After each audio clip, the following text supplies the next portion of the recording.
Assalamualaikum warahmatullahi wabarakatuh. Hari ini kita akan melanjutkan materi mengenai Pitagoras. Assalamualaikum warahmatullahi wabarakatuh. Anandaku sekalian, jadi hari ini kita akan melanjutkan materi mengenai Pitagoras. Sekarang kita masuk ke kegiatan 6.2, yaitu menerapkan teorema Pitagoras untuk menyelesaikan masalah. Jadi sebelum kita masuk ke kegiatan 6.2, terlebih dahulu Ustazah akan menjelaskan mengenai segitiga siku-siku. Karena anandaku sekalian masih banyak yang keliru dalam menentukan yang mana itu sisi miringnya atau sisi terpanjangnya. Jadi perlu anandaku sekalian ketahui yang dimaksud dengan sisi miring itu tidak harus gambarnya gambar segitiganya dia miring. Tetapi yang dimaksud dengan sisi miring itu yaitu yang selalu berhadapan dengan sudut siku-siku. Jadi ini sisi miringnya, perhatikan. Sisi C ini yang dimaksud dengan sudut siku-siku ini adalah sudut kecil yang berada dalam gambar ini. Nah, sudut kecil yang berada dalam gambar ini dia itu berhadapan dengan sisi C. Jadi sisi C ini adalah sisi miringnya atau sisi terpanjangnya. Jadi ingat ya, yang dimaksud sisi miring itu tidak harus gambar segitiganya itu miring, tetapi sisi miring itu yang selalu berhadapan dengan sudut siku-siku. Nah, yang berhadapan dengan sudut siku-siku itu ini. Berarti sisi miringnya yang ini, karena dia berhadapan dengan sudut siku-siku. Nah, kemudian anandaku sekalian, sisi miring itu biasa disebut dengan hipotenusa. Dan sisi miring itu adalah sisi terpanjang pada segitiga siku-siku. Jadi dari segitiga siku-siku ini, dari sisi A, B, dan C, sisi terpanjangnya itu adalah sisi yang berhadapan dengan sudut siku-siku. Nah, jadi sudah paham mengenai penjelasan sisi miring. Kalau ada yang ingin ditanyakan mengenai sisi miring, silakan anandaku sekalian menuliskan komentarnya atau bertanya langsung saja ke WA ya. Sekarang kita masuk ke kegiatan 6.2. Sekarang kita masuk ke contoh 6.6. Perhatikan gambar 6.6. Dari gambar 6.6 ini terdapat 2 pesawat terbang, 1 kapal, dan 1 radar. Coba kita baca penjelasannya. 2 pesawat sedang terbang melintasi kapal induk. Suatu radar yang berlokasi sejauh 9 km dari kapal induk mendeteksi bahwa posisi kedua pesawat tempur tersebut berjarak 10 km dan 12 km dari radar. Tentukan jarak kedua pesawat diukur berdasarkan ketinggiannya.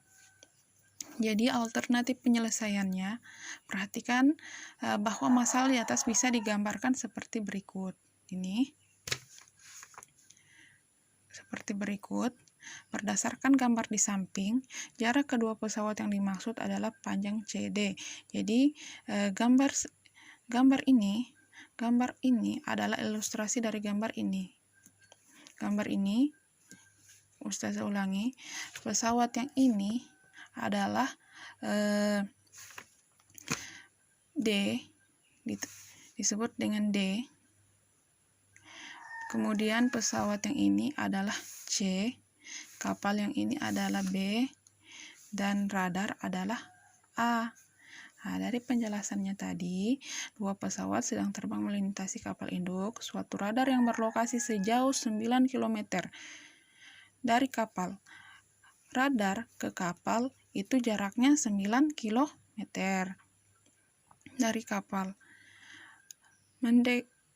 Mendeteksi bahwa posisi kedua pesawat tempur tersebut berjarak 10 km dan 12 km dari radar. Pesawat ini ke radar jaraknya adalah 12 km. Pesawat ini ke radar jaraknya adalah 10 km. Tentukan jarak kedua pesawat diukur berdasarkan ketinggiannya. Jadi di sini yang kita akan cari jarak kedua pesawat ini, yaitu jarak dari CD-nya. Langsung saja, untuk menentukan panjang CD-nya, terlebih dahulu kita akan menentukan panjang BC-nya dan BD-nya berdasarkan teorema Pythagoras. Jadi, untuk menentukan panjang CD-nya, terlebih dahulu kita tentukan dulu panjang BC-nya dan panjang BD-nya, ya. Nah, langsung saja, di sini kita akan menggunakan lagi rumus teorema Pythagoras. Perhatikan anak-anakku sekalian. Di sini pertama-tama kita akan mencari sudut BC-nya dulu. Sudut BC-nya yaitu ini, segitiga ini, sudut BC-nya. Ini. Yang ini akan kita cari. Jadi, perhatikan, ini kan sisi miringnya. A ke C, sisi miringnya ini ya, 10 km. A ke B, ini sisi terpendeknya. Kemudian B ke C juga sisi terpendeknya. Sekarang ingat rumusnya yang Ustazah sudah jelaskan minggu lalu. Kalau sisi pendeknya yang akan dicari berapa nilainya, maka rumusnya itu sisi panjang dikurang dengan sisi terpendek. Seperti ini.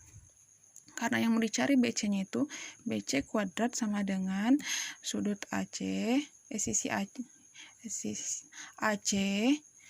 yang dimana AC ini adalah sisi terpanjang atau sisi miringnya dikurang dengan AB sisi terpendeknya. Berapa nilainya AC? Nilainya AC adalah 10 km. Masukkan di sini. Kemudian AB-nya 9 km, yaitu masukkan di sini, kurang 9 kuadrat sama dengan 10 kuadrat itu adalah 10 dikali 10, bukan 10 tambah 10 ya. Jadi 10 kuadrat itu 10 dikali 10 sama dengan 100.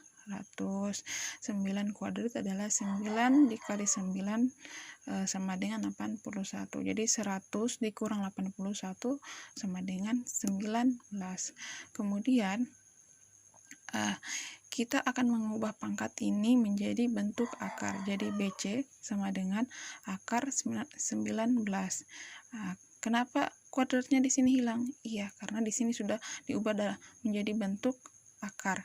Jadi akar dari 19 dia itu adalah mendekati 4,35. Silakan anak-anakku sekalian hitung pakai kalkulator. Sekarang karena kita sudah mengetahui berapa nilai dari BC-nya ini, sekarang tugas kita adalah mencari nilai BD-nya lagi. Rumusnya masih sama, karena di sini yang diketahui adalah sisi panjangnya dan sisi terpendeknya, dan yang ditanyakan sisi pendeknya, rumusnya adalah sisi panjang dikurang dengan sisi pendek. Jadi BD sama dengan AD kuadrat dikurang dengan AB kuadrat. Langsung kita masukkan rumusnya. AD kuadrat itu tadi nilainya adalah 12 km. Kita masukkan 12 dan AB kuadrat nilainya adalah 9. Kita masukkan 9 kuadrat. Jadi 12 dikali 12 sama dengan 144 dikurang 9 kali 9 adalah 81. 144 dikurang 63 sama dengan 144 dikurang 81 sama dengan 63. Jadi BD-nya sama dengan akar 63, yaitu nilainya itu mendekati 7,93. Sekarang karena kita sudah mengetahui nilai dari BD-nya ini, tugas kita adalah mengurangi nilai BD dikurang dengan nilai BC. Nilai BD-nya berapa? Nilai BD-nya adalah 7,93 dikurang dengan nilai BC yaitu 4,35. Jadi 7,93 dikurang 4,35 adalah 3,58. Sehingga jarak kedua pesawat adalah 3,58. Jarak DC-nya adalah 3,58. Sekarang kita masuk ke contoh 6.7. Tentukan panjang AG dari balok di samping. Jadi panjang AG. Panjang AG ini. Panjang AG. Tapi sebelum kita mencari tahu, menentukan panjang AG terlebih dahulu, kita tentukan dulu panjang EG untuk memudahkan kita mencari panjang AG. Ya, perlu anandaku sekalian ketahui bahwa ini kan adalah sebuah balok. Gambar ini adalah sebuah balok. Perhatikan, jika HG-nya ini panjangnya 10, maka panjang dari EF-nya juga sama 10. Nilainya sama. Kalau lebar GF-nya ini adalah 5, maka lebar HE-nya adalah 5, lebar CD-nya juga 5, DA-nya juga 5, HG-nya 10, EF-nya 10, DC-nya 10, dan AB-nya juga 10. Kemudian kalau tinggi BF-nya adalah 6, maka CG-nya juga 6, DH-nya juga 6, AE-nya juga 6, dan CG-nya juga 6. Jadi kita langsung saja di sini. Di sini sebenarnya kita disuruh menentukan panjang dari AG-nya. Yang ini sebenarnya kita disuruh menentukan panjang dari AG-nya. Titik-titik ya, maaf. Titik-titik ini. Panjang dari AG-nya. Tapi sebelum kita menentukan panjang dari AG-nya, terlebih dahulu kita cari dulu nilai dari EG-nya untuk memudahkan kita mencari nilai dari AG-nya. Seperti ini. Ini gambarnya sudah dipindahkan. Jadi sebelum kita menentukan panjang AG-nya, terlebih dahulu kita cari dulu nilai dari EG-nya, panjang dari EG-nya, yaitu sudah ditandai dengan X. Yang Ustazah katakan di sini, yang tadi Ustazah katakan, kalau lebar GF-nya adalah 5, maka lebar HE-nya juga sama 5. Ya, jadi langsung saja kita di sini masih akan menggunakan rumus Pythagoras. Ingat, karena di sini yang akan kita cari sisi panjangnya, maka kedua sisi pendeknya ini ditambah. Seperti ini. X kuadrat sama dengan A kuadrat ditambah B kuadrat. X kuadrat sama dengan 5 kuadrat. Yang dimana 5 kuadrat adalah nilai dari HE-nya ditambah 10 kuadrat adalah nilai dari HG-nya.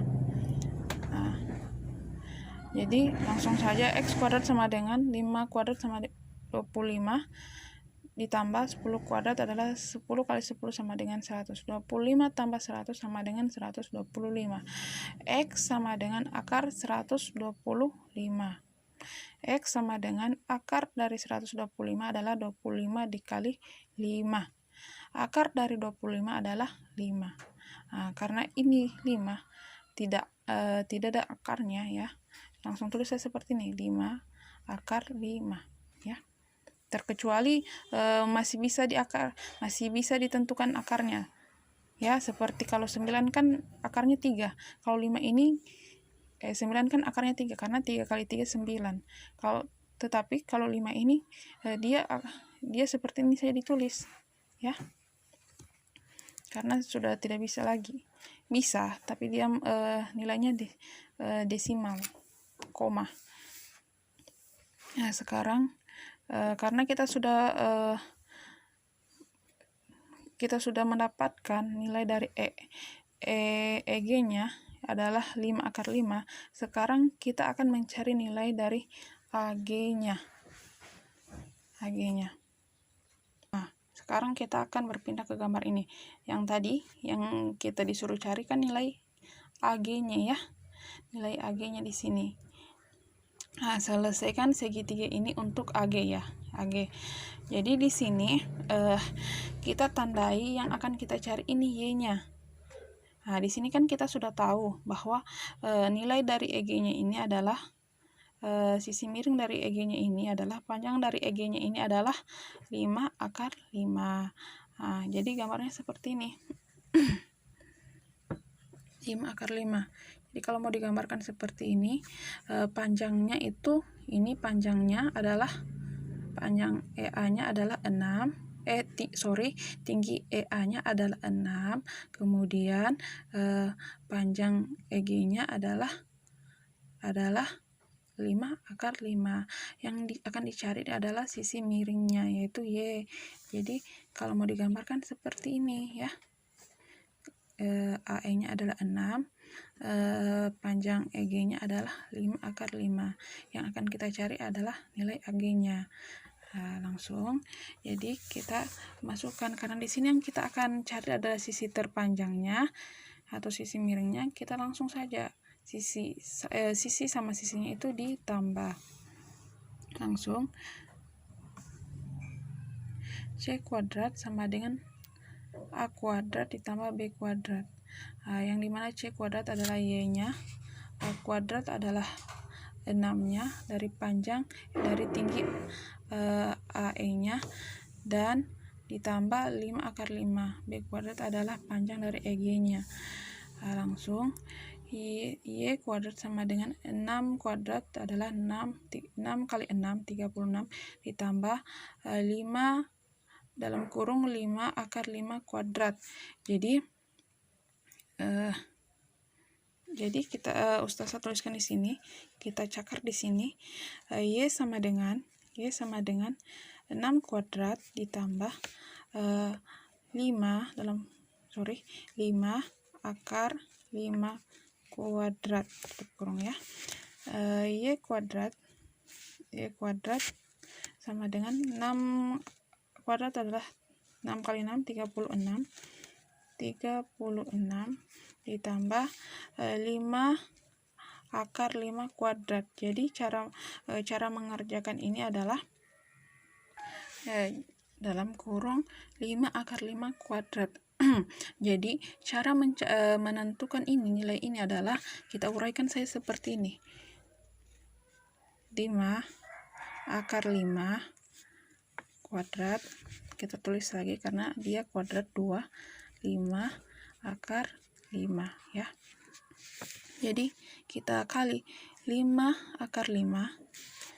5 kali 5 adalah 25. Nah, kemudian akar 5 dikali akar 5 itu hasilnya sama dengan 5. Akar 5 dikali dengan akar 5 itu hasilnya 5 ya. Jadi 25 dikali 5 sama dengan 125. Jadi masukkan nilainya di sini. Y kuadrat sama dengan 36 ditambah 125. Berapa? Ini tadi. Y kuadrat sama dengan 36 ditambah 125 sama dengan 161. Y sama dengan akar dari 161 adalah mendekati, kalau akar 161 itu mendekati 12,69. Jadi panjang AG-nya adalah 12,69. Ya, mungkin pembahasan kegiatan 6.2 sampai di sini saja dulu. Kalau ada yang tidak dimengerti mengenai penjelasan Ustazah, silakan Ananda sekalian tanyakan ya, bisa di WA saja atau di kolom komentar. Oke, sekian dan terima kasih. Assalamualaikum warahmatullahi wabarakatuh.